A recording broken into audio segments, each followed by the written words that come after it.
I guess just to start, just what did you guys noticed about Ole Miss? Just what do you like about them, and just kind of how hard are they to scout so far? Um, Pretty much similar to a lot of the teams in this league. This league is unforgiving. It's got like an NBA feel to it. Every game is going to be a high level game. There's no days off.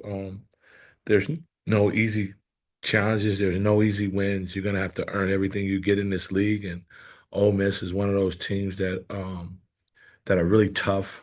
Uh, they recruit to their system. Another game of which we're going to have to um,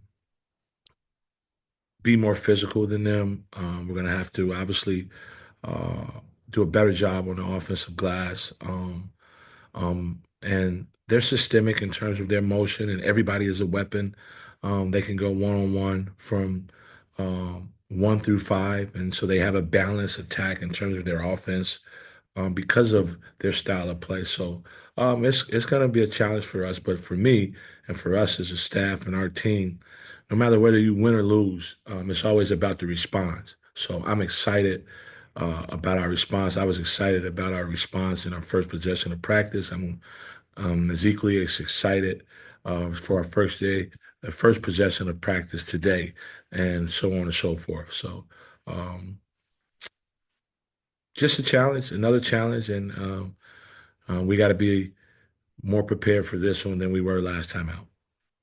And you mentioned the physicality and the rebounding there. Just what kind of went wrong in that regard against Tennessee, and how have you guys kind of tried to address that in practice lately? We emphasized it, but I think that now we understand. And so the things that we emphasize, I think we're able to now have their attention in terms of, uh, you know, we got enough stops. They still shot under 40%, and um, we just didn't obviously capitalize on when we made them miss, securing the rebound. And so we are doing this a better job, if not emphasizing it even more, which we did extremely, how well of an offensive rebounding team Tennessee was. And I think that now our antennas are up and we're prepared for this challenge. And then last one for me for now, but I know John L was kind of coming off his wrist injury before the Tennessee game, but then he shoots 0 of 4 against Tennessee. Just how do you guys try to get him going? And is there, anything that, maybe you're trying to do differently with him as you, I guess, try to get him going? Yeah, we're gonna coach is gonna try to do some things to get him going, but obviously, being out for 2, 3 weeks and that's a tough game to come back and rehab against, right? When it's a very high level game. He wasn't prepared. I don't think anyone in that situation would just come out and be lights out and shoot lights out and play lights out after having so much time off and coming back into that game. And so we're trying to work him back into what we're doing, and we're going to try to do as much as we can to get him some easy looks. Not that all of his attempts are threes. We think that Jonell is a scorer that can score on all three levels. So we're trying to help him, but he's putting in the work to help himself. So it'll happen. He'll play better. He'll come through. We have all the confidence in the world in him. Jackson. Hey Chin, another offensive rebounding question for you, but the you guys are blocking a lot of shots this season. You blocked 10 against Tennessee, but is that something that maybe at times has taken away from your defensive rebounding, where the big guys are a little maybe too aggressive on those blocks and leaving some guys unboxed out down there? No, we want to protect the rim, and we want to be one of those teams that do a good job at protecting the rim. But there's a two-part to that, and it's called, whether you in basketball terminology, crack up or crack down. And so um, bigs help guards, and guards help bigs. So if we have a big that rotates over to block a shot, that means that one of our perimeter guys have to either crack up or crack down to help them and come up with that offensive rebound.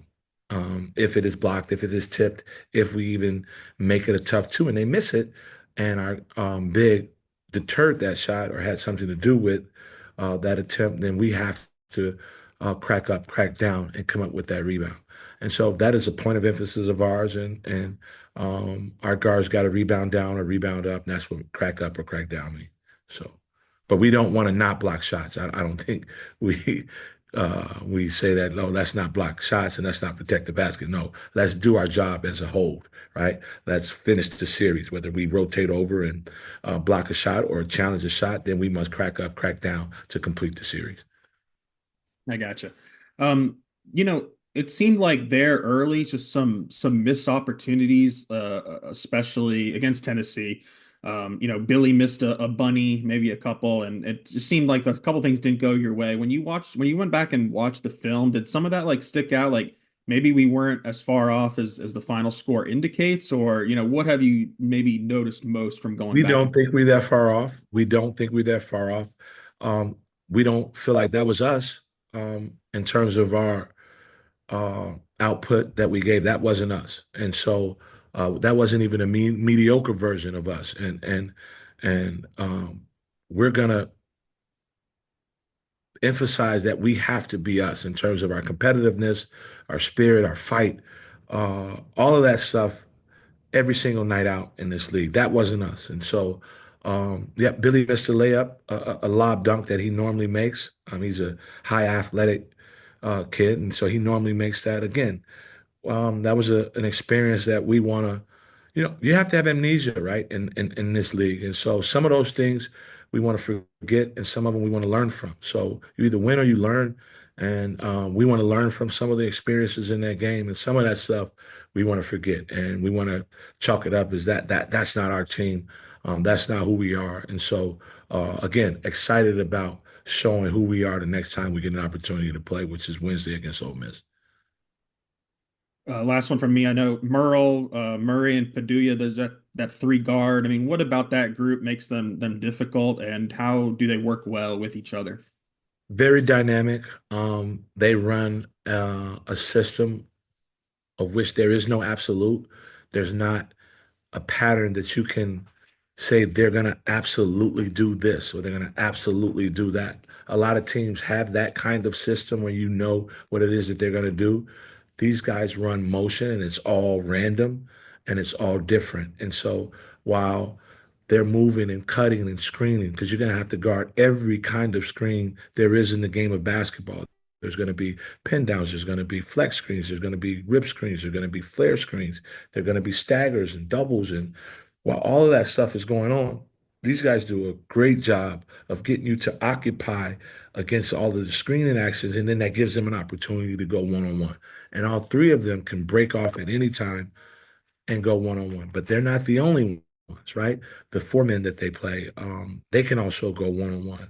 When they put Blakefield at the five or at the four, he can also go one-on-one. So everybody is a weapon in their offense, and they do a good job of finding those opportunities to go one-on-one. Those guys are probably at the top of the scouting report for that. And so we got to do a good job of understanding the main thing is that the ball scores. While they're doing all this screening and all this moving and cutting and all of that, we got to be cognizant of where the ball is and that the ball scores. And so that we won't leave anybody on an island by himself and this becomes a one-on-one game. Connor. Hey, Coach, appreciate you talking to us. Going back to what you said, you said you liked what you saw from the first possession in practice. I know Cal said that he had individual meetings with guys earlier this week. Just what have you seen from this team and some of the players in terms of their mindset after that loss? And are you confident that they can kind of make it to where this loss doesn't turn into two or three down the road? Absolutely not. We never want to let one game beat us twice. We've won 7 out of our last 8 games, so we're not gonna uh, just act like that stuff didn't happen and we aren't who we are, right? We're a good basketball team. We had a bad night, bad day at the office, and so we want to take what we can from that so that that doesn't happen again, so that we can be better the next time out. again, it's about the response. Whether you win or lose, it's always about the response. And we have fighters in our locker room, and I'm excited again for practice today. We had a hell of a day of practice yesterday. And if yesterday is anything like today, then we'll be prepared to fight on Wednesday. And then one of the guys who actually played pretty well, I thought, was DJ Wagner. You know, when everyone else was struggling, he kind of stepped up, especially early to get y'all going. Just what have you seen from him, and how big is his experience and talent level going into SEC play? Yeah, so we're used to he's used to and we're used to playing in those kind of games. From where we come from, every game is someone else's Super Bowl, so there was always like a t-shirt night or white out or orange out or blue out or green out. Like we're used to playing in those atmospheres and where there's guys camping out outside and students camping out outside to get in the arena. And what we would do, we would normally when we land, we would take our team by what we call a tent city. We used to see the kids outside and pizza and they're sleeping overnight in tents to get in the game. So DJ has some experience in that. We want DJ to be aggressive. But his aggressiveness again has to impact winning, and that's with him. That's with the dude. That's with all of our guys. It's got to impact winning. So he had a good individual game, and we want him to continue to have his feet on the gas, continue to be aggressive, continue to show that those atmospheres don't phase him, and everybody else will feed off of that energy. But at the end of the day, it's got to result in winning, and so we need him to have another one of those games. But at the end of it, we need to win. Ty. Hey, Coach. You were talking about a mistake Billy made earlier and talking with him. I know he had that turnover at the end of half. With him, Carter, and Boogie, do you guys maybe talk to freshmen different than, say, DJ or Big Z or some of the other guys, or is it all the same type of coaching when it comes to mistakes and correcting them? Our alertness and our awareness is shared throughout our locker room. It's not that we uh, single Billy out or Carter out or Boogie out. Sometimes we do have individual conversations with them in terms of what it's going to be, what it's going to be like, and those guys understand. They get the message, right? When they see us as a staff, how particular we are, how we're emphasizing certain things to the utmost, or where it's a nuisance, right? Ad nauseum, we're doing it. And so hopefully they understand the importance of it. Um, yeah, that turnover at the end of the half that Billy had probably would have put us down, I think 13 at that point, could be in a whole different ball game going into the second half. That was a we felt like that was a possession that we would have wanted to capitalize on. But no one possession is part of winning or losing a basketball game. I think it's a compilation of a different multiple things happen in the game that adds up to why you win or lose a game. And so that was good experience for Billy. I think that he'll be better the next time. And again, that was like our first true road game in that kind of environment. And there's no excuse. We got to be better, and we'll be better the next time out. But right now, I think the most important part is us beating Ole Miss. Ty, you got a follow up? Yeah, Coach, I know you've been in Lexington. I know that you mentioned the first game here. I guess my question is, like, Cal's kind of alluded to it, and as of other coaches, like, how much more difficult is this league? I know Joe Lenardi's got 12 teams in relative to years past. I think it was 8 in last year, but like just to compare what this terrain looks like to in the past. It's a gauntlet. It's a gauntlet, and it's going to be tough. It's going to be difficult. It's going to be challenging every night. Um, and we're going to have thick skin. We're going to have stick-to-itiveness. We're going to have perseverance. We're going to have to take some licking and keep on ticking, so to speak. And so, but we're going to dish out our fair licks. We're not we're not phased by the competition in this league. We understand it, and we know what we're up against. I think, and I don't have a say, but I feel like this is the best league in the country, and it's probably the best league in the history of college basketball, so to speak. This is one of those leagues at this time that is very, very, very tough, very, very challenging from top to bottom. And so we gotta find our way to persevere and fight to get wins. Daniel. Hey, Coach. Ole Miss has one of the best turnover margins in the country. I guess what goes into preparing for a team that's so active and causes so many turnovers? Um, you got to secure the basketball with shot selection and turnovers. And one of our big things is uh, fighting against live ball turnovers. If we can turn the ball over trying to create to get a shot from one of our teammates, that's a different kind of turnovers. We can accept some of them. We're not a high turnover team, so we don't worry about it. We kind of uh, turn it over right at about the number that we want it to be. We don't want to be at 16, 17, 18 plus turnovers. We want to be 12, 13 turnovers, and that's about where we want to be. And so uh, they don't necessarily press. What they do is they pretty much switch a lot, and they rely on their personnel. And so we can't allow for their switching to allow for us to be tentative and to second guess. We want to stay on the attack and make plays for one another and not have a lot of live ball turnovers. Those are the ones that we can't defend against. We want to make teams play against our set defense, which is one of the best in the country. And so if we can do that and not have live ball turnovers, we'll be fine. And then Hutch. does it help that? Go ahead, Daniel. Sorry. No, you're all good. Does it help that maybe Boogie has finally seen SEC play for the first time instead of just talking about it? And was he under the weather at all? There's some rumors. I'm not sure if he was under the weather. So that would be for our medical staff. Boogie was in uniform. He was ready to go. We expect to receive his best. So I don't know if he was under the weather or anything like that. But for him to have one game under his belt, he got a lot more left. Like it's this that was just one game. There's going to be challenges every single night out, and so we have to prepare him to work as hard as the challenges that he faced in the game, so that the games become a byproduct of the work that he put in throughout the week leading up to those games. That nothing surprises him. Hutch. Yeah, I just got one coach. Coach Cal said he was going to have those individual meetings with guys on Monday. Is that something he does after every game, or is it maybe just he picks and chooses when to do those individual meetings, and kind of how are the players receptive to those meetings? Very receptive because they're used to it. So he does it when we didn't have games, when we were before the season started. He does it throughout the season. That's just keeping a pulse on the locker room and having a rapport and continue to nurture the relationships of your players. Like that had nothing to do with whether we won or lost a game. He does it a lot throughout the course of the season. Anthony.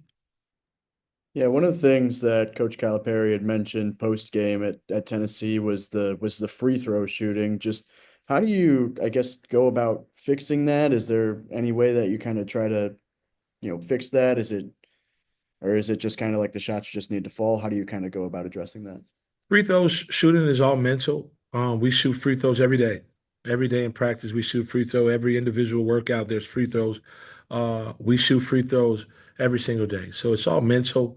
You got to be tough mentally when you step up to the line, and you got to have the fortitude to make your free throws. And so we're not gonna. We're just gonna continue to practice our free throws, and when guys get up to the line, we expect for them to make them. And then Chris Beard's teams always have, pretty stout physical defenses. And Tennessee obviously has the number one rated defense in the country for Ken Palm's, I guess, numbers. Just what does seeing a defense like Tennessee's do for you guys, especially right out of the gate going forward to SEC, going forward through SEC play? I feel like we got some good looks. I don't think we made them at the clip we would have obviously wanted to make them against their defense. We were able to create some open looks for our guys, and we took those shots, and we were pleased with some of the shots that we took. And hindsight after a game, you watch the film. Obviously, there's always some stuff you'll feel like you can do better. I'm sure Coach, when he watched the game, he wanted to do some other things, but that's always the case. And Coach is going to continue to put us in the right positions to get the best shots and create good shots for each other. And it's up to us as individuals to make those shots. Mississippi and this league, you got probably 6 or 7 teams that are in the top 25 Ken Palm defenses in the country. So it's just the nature of the league that we're in. Ole Miss is another good defensive team. We're a good defensive team, and but we're used to playing against those kind of teams or playing against ourselves even. And when we get our shots, again, I know that guys are waiting in line to get the opportunity to have those same shots. And this time, we have confidence in our guys that they'll make them. Connor. Yeah, Coach, last one for me. I was just wondering, y'all have coached in Bud Walton before. It's the SEC home opener tomorrow. Y'all have coached on the opposing bench prior in some big games in Bud Walton. What kind of environment are you expecting tomorrow, and kind of what's that going to be like for you guys coaching an SEC game on the home bench? That's a good question, a great question, probably one of the better questions. I was hoping to get that one because we need for that building to feel like it's felt the times that we've come in here now. We need the fans to support the Razorbacks the way that they've supported them, what we've seen when we were the opposing team, and now we're family and we're Razorbacks. And so we wanted to feel the way that it's felt when we've come in here as an opposer, as the enemy, that we need the building rocking. We need the building turned all the way up to help our men feed off of that energy. And so I've seen it before. I've witnessed it before when you can't even call out. And I'm normally one of the loudest persons in the building on the locker room, on the sideline. And our guys hear me. When I scream out different calls and I scream out different schematics, everybody hears me. And I've been in this building before where I have not been heard. And so that is what I need for that building, what we need for that building to feel like. Ty, do you have another question?